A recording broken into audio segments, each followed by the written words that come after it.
In a world that feels more divided than ever, we seem to have lost sight of the values that once united us. Recently, my children asked me a question that stopped me in my tracks. Why isn't our country united anymore? It's a question I think many of us are asking. And the answer? It lies already within us, passed down through generations. The same spirit that guided our ancestors through war, through civil unrest, and through times of uncertainty still resides within us. We just need to reconnect with it, to be reminded of who we are and what we must protect. Abraham Lincoln believed in a government of the people, by the people, for the people.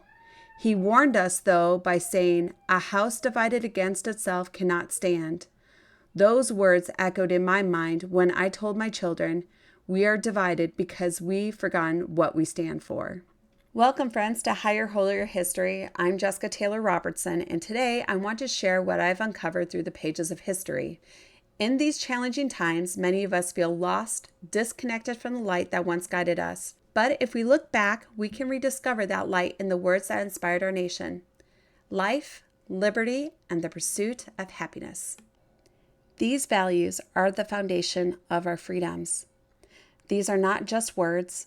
They are the declaration of vision and purpose. These words lit the path towards a future of freedom, a future where our children would be free to speak, to worship, to live without fear, where we believe that all people are created equal and these rights are to be protected. During our school day, my children and I recite the Pledge of Allegiance. It's more than a tradition, it's a mission statement. It holds our nation's purpose, values, and goals. One nation, under God, indivisible, with liberty and justice for all. These aren't just words we recite, they're promises we make to one another. It's that light of unity that has guided us through history. Yet today, we struggle to stay connected. President Eisenhower once said, "We strengthen those spiritual weapons, which forever will be our country's most powerful resource in peace and war." He was talking about the Pledge of Allegiance. In fact, it was the very part of under God where he is referring this to. So when we stop reciting that pledge, we are snuffing out that light. George Washington said, "The unity of government is a main pillar in the edifice of your real independence, the support of your tranquility at home and your peace abroad." Without unity of government, there is no land to stand on, no independence, no peace, no home. Today, the threat to our freedoms is at our door. As Barbara Bush wisely said, your success as a family, our success as a society, depends not on what happens in the White House, but on what happens inside your house.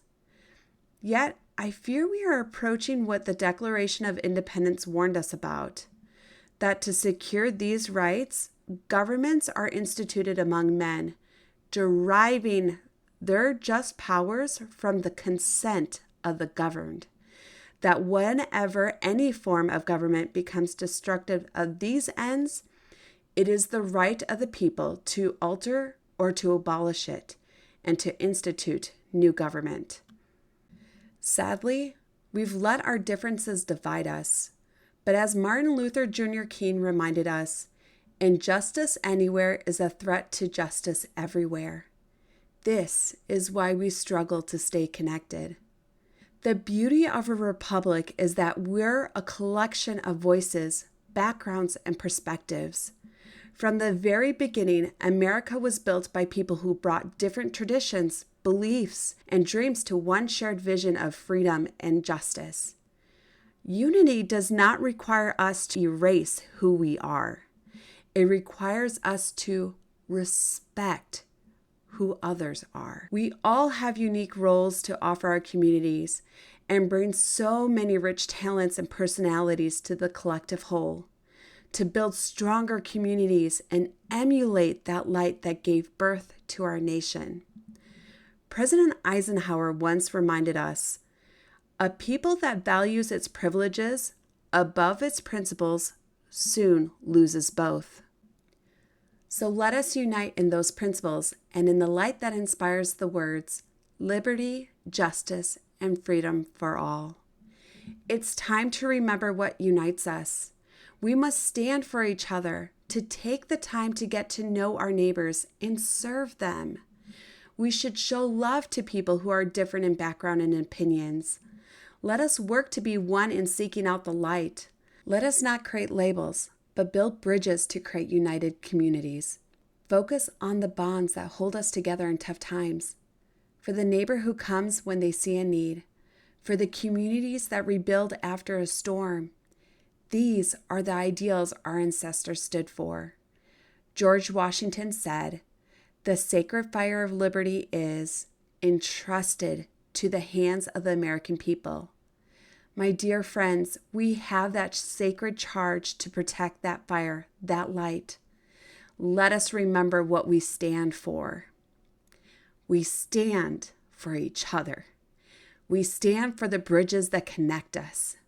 We stand for the neighbor who lends a hand. We stand for the communities that rise, rebuild, and never quit. We stand united for one nation, under God, indivisible, with liberty and justice for all.